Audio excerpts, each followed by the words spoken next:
Cette semaine, nous lisons une double paracha, Tazria et Metzora.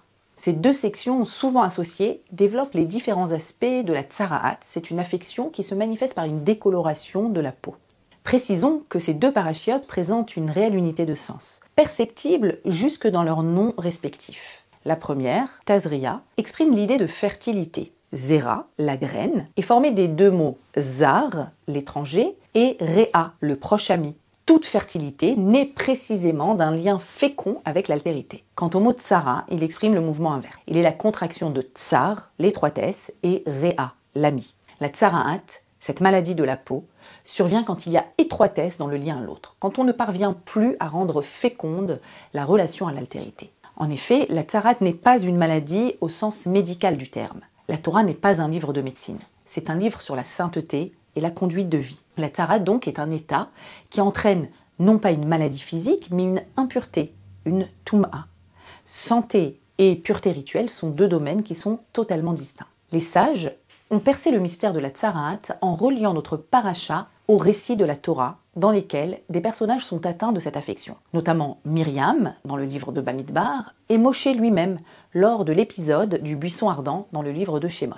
Ils en concluent que la tsara'at est la conséquence du lachon hara, de la médisance, la malveillance ou le dénigrement. Cette décoloration frappait d'abord les murs de la maison, puis les vêtements et enfin la peau de l'homme. Elle constituait une série d'avertissements progressifs avant que la personne ne soit directement atteinte. Comment comprendre que la médisance soit considérée comme une faute si grave, au point de nécessiter des signes aussi étranges pour être signalés? Pourquoi était-elle punie de cette façon? Le Rav Shimshon Raphaël Hirsch, figure majeure du judaïsme allemand du XIXe siècle, propose une lecture lumineuse de ce phénomène. Selon lui, la médisance est une faute qui brise les liens sociaux et se nourrit d'orgueil, d'un sentiment de supériorité. Rav Hirsch qualifie la médisance de meurtre spirituel. Le langage est un outil sacré, il est destiné à renforcer la coopération et la confiance entre les individus. C'est précisément pourquoi la médisance est si destructrice. Elle sape la confiance, elle sème la suspicion, elle affaiblit les liens communautaires. Et non réprimée, elle peut détruire toute la structure, la famille, la communauté, voire la nation.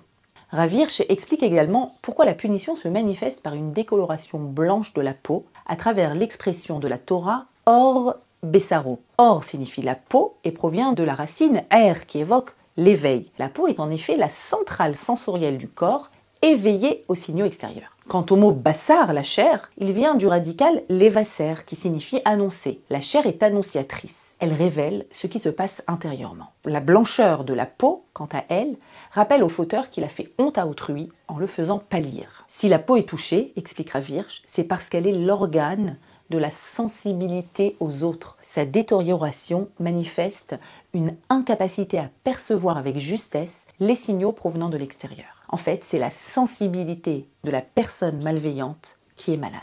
Ainsi, sa peau détériorée est là pour l'alerter. Il doit rééduquer ses capteurs sensibles et réapprendre à ressentir avec justesse les messages que lui envoient les autres. On peut donc voir, dans cette double paracha, un double chemin qui est tracé devant nous.